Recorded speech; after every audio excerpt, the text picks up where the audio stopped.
é uma alegria.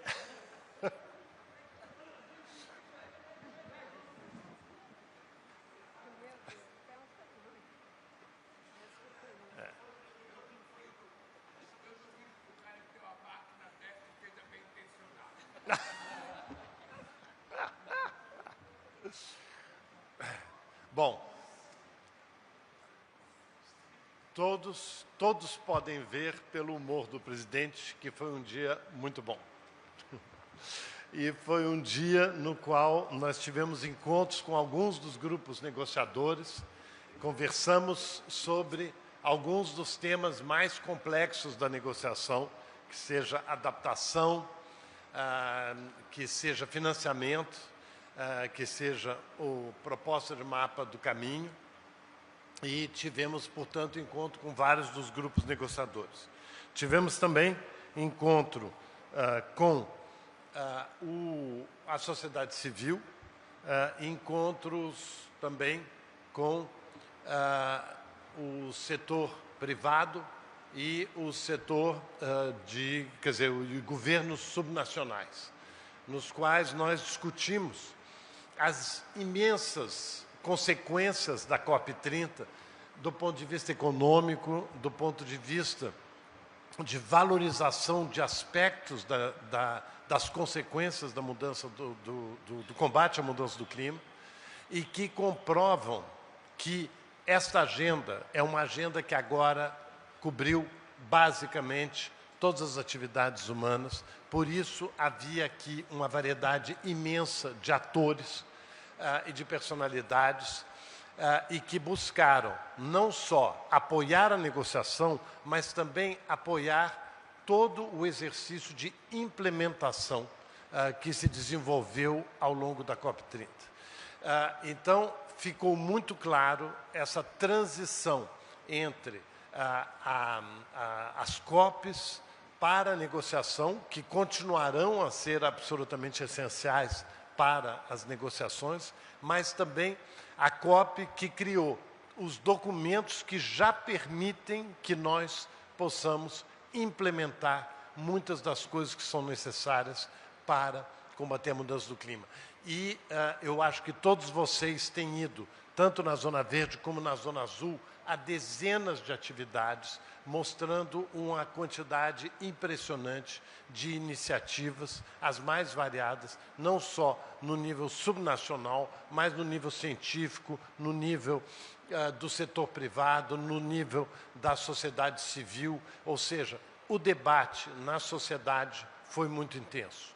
E, claro, com a sociedade civil discutimos a cúpula dos povos, discutimos a participação intensa dos indígenas na COP, conversamos sobre a participação dos movimentos sociais na COP e do quanto a questão de transição justa é absolutamente essencial. Outro tema muito importante, levantado por vários dos países, foi a questão de gênero. Nós vamos ter aqui nessa COP uma evolução muito importante do tratamento de gênero e mudança do clima. Portanto, né, presidente, eu podia ficar aqui várias horas, mas o senhor tem que voltar para Brasília, então é isso. Obrigado, presidente, por ter vindo. Vamos passar a palavra para a ministra Marina Silva. Por favor, ministro.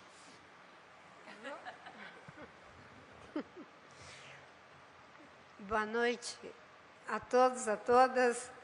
Muito obrigada, presidente, por toda essa dedicação que o senhor tem dado à COP30. O senhor veio na abertura da COP, na cúpula e agora nessa fase decisiva. É uma demonstração do seu empenho com um dos maiores desafios que a humanidade já teve que enfrentar, que é o problema da mudança do clima, sobretudo olhando para os mais vulneráveis. Os temas que foram abordados, os grupos com os quais dialogamos até agora, num profícuo diálogo em que o presidente chega aqui, não é? Vocês veem, revigorado e bem-humorado, já foi abordado pelo presidente da COP, embaixador Correia do Lago. Eu vou falar de algo que é bastante animador, que é o nosso TFFF, aonde vocês estão todos o tempo todo perguntando como as coisas estão evoluindo, e tivemos a alegria de que a Alemanha fez o anúncio do seu aporte. E esse aporte, como ele disse, obviamente, que o presidente ainda está instando, né, o concurso entre Alemanha e Noruega, mas na ordem de 1 bilhão de euros para o TFFF, graças a todo o esforço que vem sendo feito e numa demonstração de que, de fato, esse instrumento de financiamento global é um instrumento muito bem desenhado, muito bem estruturado e que começa a dar as respostas. A questão também, junto ao secretário-geral, o presidente Lula entregou ao secretário Guterres, né, a ratificação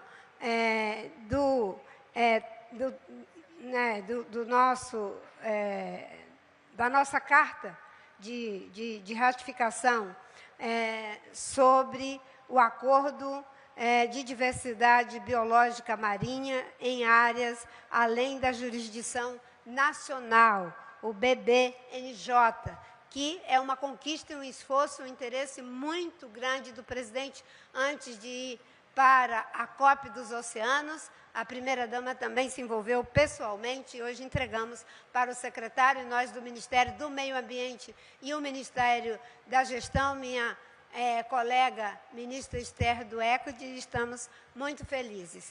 O tema que foi tratado de adaptação, mitigação, transição justa, conversando com os diversos grupos, foi tudo, obviamente, que tem as complexidades, mas o presidente sempre apresentando caminhos e maneiras de caminhar, entregando a responsabilidade aí para todos nós, particularmente para a nossa competente diplomacia.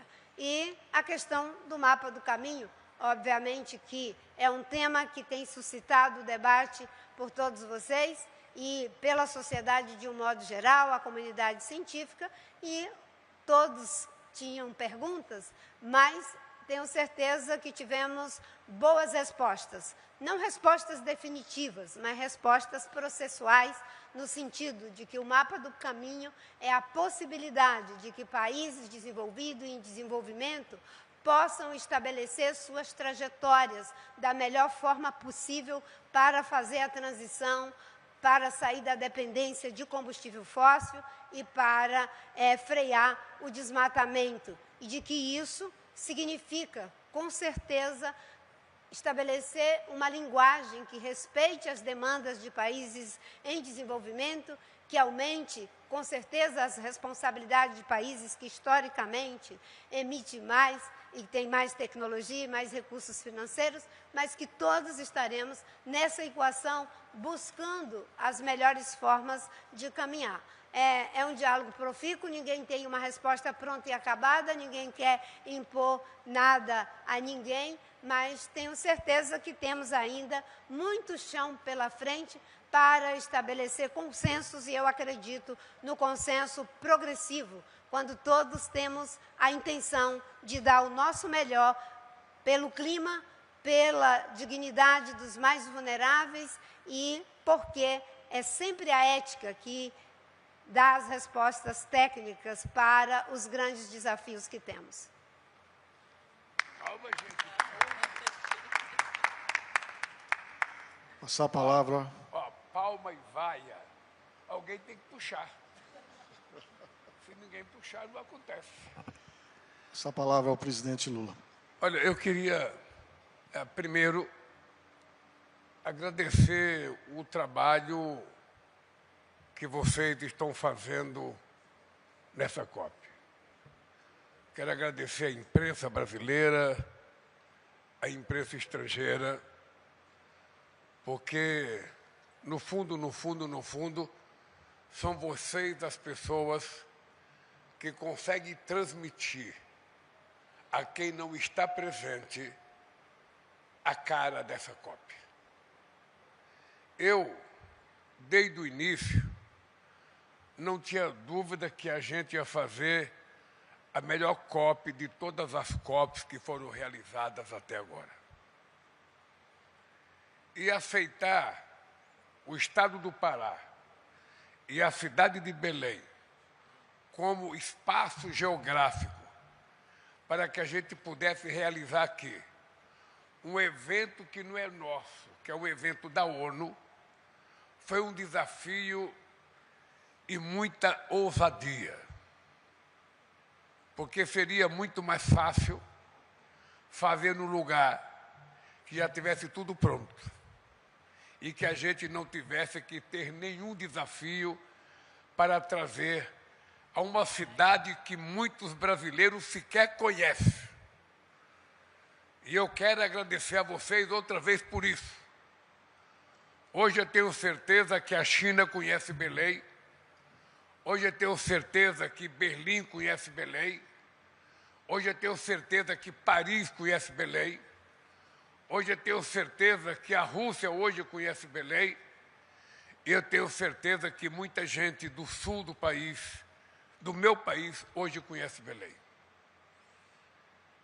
E era muito importante para nós colocar a Amazônia como ela é, do jeito que ela é, na cabeça dos povos do mundo inteiro.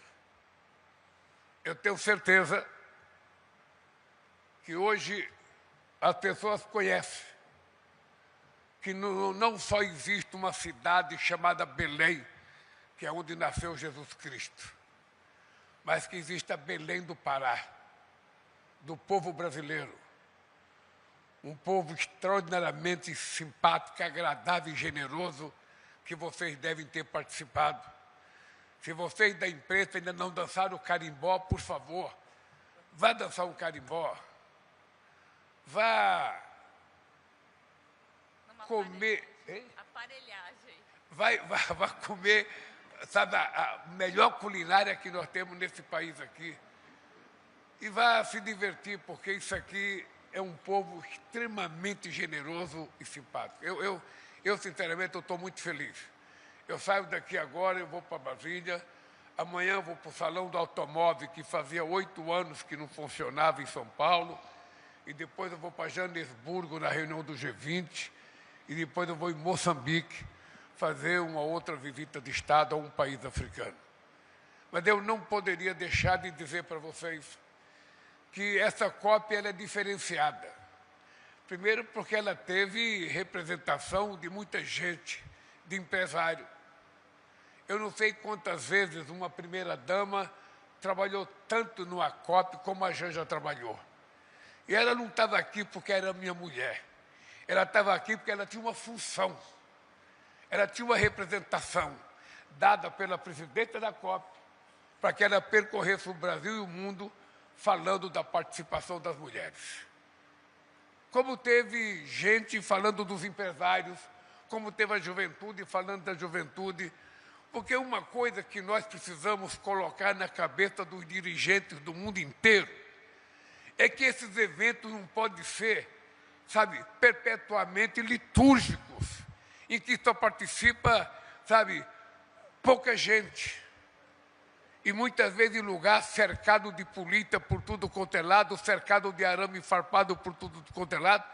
A primeira vez que eu fui numa reunião do G7, em Evian, na França, e depois eu fui numa na Escócia, e eu vi tantos arame farpado, tanta coisa, eu fiquei imaginando os líderes que participam dessas reuniões tão protegidos, é porque sabem que não estão fazendo a coisa certa. Porque se estivesse fazendo a coisa certa, eu não precisava ter tanto medo do povo de cada país. E eu estou muito feliz também porque a marcha do povo, sabe, a participação do povo foi extraordinariamente bonita, ordeira, e todos entregaram o documento para nós. Estou muito feliz porque pela primeira vez na história das COP, 3.500 indígenas participaram. Porque as mulheres não são objeto nessa COP. As mulheres têm que ser tratadas com uma questão de gênero, merece ser tratada com respeito na participação plena, porque as mulheres não são cidadãs de segunda classe. E é preciso fazer com que nós, dirigentes, aprendamos isso. Um mínimo de colaboração que a gente pode dar é tentar fazer inovação. Inovação no nosso comportamento, inovação na nossa visão de nova sociedade, inovação numa nova compreensão do que significa um ser humano nesse planeta. Qual é o papel da juventude, qual é o papel das mulheres, qual é o papel do homem, qual é o papel dos negros, sabe? Todo mundo tem um papel na sociedade. E essa COP foi um pouco isso. Por isso que ela foi feita em Belém. Uma cidade que, segundo muita gente no Brasil, não estava preparada para fazer a COP. Isso aqui fez uma COP melhor do que a COP de Copenhague, do que a COP de Dubai, do que a COP de Paris, do que a COP de Londres, do que a COP de qualquer lugar. Porque aqui o povo foi mais povo. O povo participou mais. Por isso que a COP não é uma COP do André, que é presidente, ou do Guterres, que é o secretário-geral da ONU, ou uma COP do Lula, que é presidente da República. Esta aqui pode ser chamada a primeira COP do povo do mundo inteiro. Porque aqui teve gente do mundo inteiro fazendo suas manifestações. Dito isso, eu queria dizer para vocês uma coisa extremamente importante. Os líderes que dirigem os países do mundo hoje precisam compreender que se a gente não tiver um comportamento de acordo com aquilo que é a aspiração do povo e a aspiração da juventude, a aspiração das mulheres, nós estaremos colocando em risco uma coisa chamada democracia. Nós estaremos colocando em risco uma coisa chamada multilateralismo. Nós estaremos colocando em risco uma coisa chamada credibilidade. Porque se nós não fizermos aquilo que nós geramos de expectativa para as pessoas não têm por que confiar nas suas lideranças. A questão do clima não é mais apenas uma visão acadêmica. Não é mais uma visão de meia dúzia de intelectuais. Não é mais uma visão de meia dúzia de ambientalistas. A questão climática é uma coisa hoje muito séria que coloca em risco a humanidade. E é por isso que nós tratamos isso com muita seriedade. É por isso que todos os dirigentes do mundo têm que saber que cuidar do clima é cuidar da manutenção e da existência do planeta Terra, porque ainda não encontramos outro lugar para nós sobrevivermos. Cuidar do clima é saber que os países ricos precisam ajudar os países pobres, de que é preciso colocar dinheiro para que as pessoas que têm floresta em pé mantenham a sua floresta em pé, para que as pessoas possam saber que, mantendo a floresta em pé, ele pode ganhar mais do que derrubando a floresta. Manter a nossa água limpa é um compromisso de manter o planeta funcionando. Isso não é uma coisa abstrata.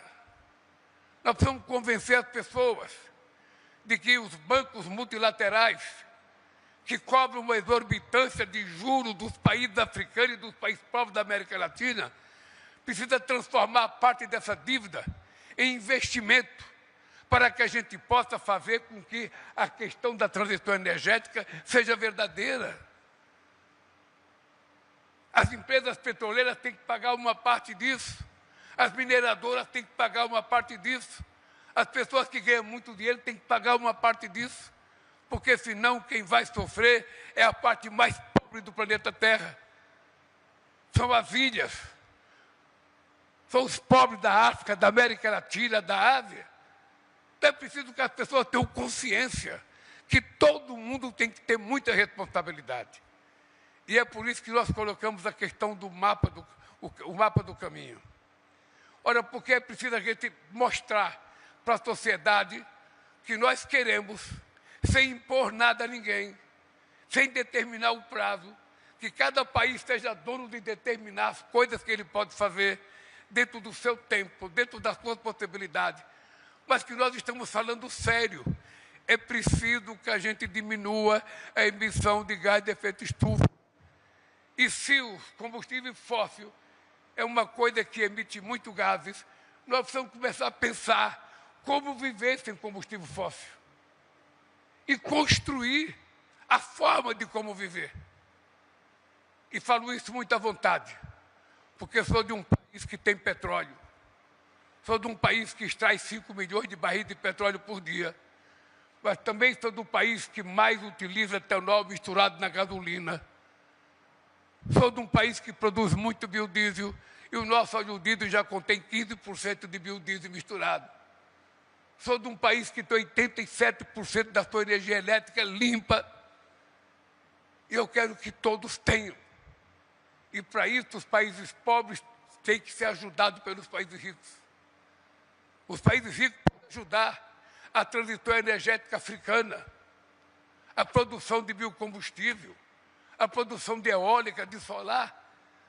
Tudo tá, não é apenas um pouco de dinheiro, é transferência de tecnologia, de conhecimento, é ajudar os países a dar um salto de qualidade. E eu acho que a minha equipe que está negociando, 2 homens e uma mulher, ela é mais inteligente que os 2, que a gente consiga fazer as melhores negociações possíveis, que a gente consiga convencer, porque numa Copa a gente não impõe nada. Tudo tem que ser por consenso, tudo tem que ser muito conversado. E nós respeitamos a soberania política, ideológica, territorial e cultural de cada país. Não queremos impor nada. Queremos apenas dizer, é possível. E se é possível, vamos tentar construir juntos. Por isso, eu estou feliz. Estou feliz. Eu estou tão feliz que um dia haverei de convencer o presidente dos Estados Unidos de que a questão climática é séria e de que o desenvolvimento verde é necessário. Estou tão feliz que eu sonho um dia até acabar com a guerra da Rússia e da Ucrânia, que já não existe mais razão dessa guerra continuar. Sou tão feliz que saio daqui para ir para Brasília, certo de que os meus negociadores irão fazer o melhor resultado que uma COP já pôde oferecer ao planeta Terra. Por isso, um beijo no coração de vocês e até o final da COP. Muito obrigado, presidente. Embaixador André Corrêa do Lago, ministra Marina Silva, Ana Toni, Maurício Lírio e a primeira-dama Janja. Obrigado, pessoal. Obrigado a todos. Boa noite.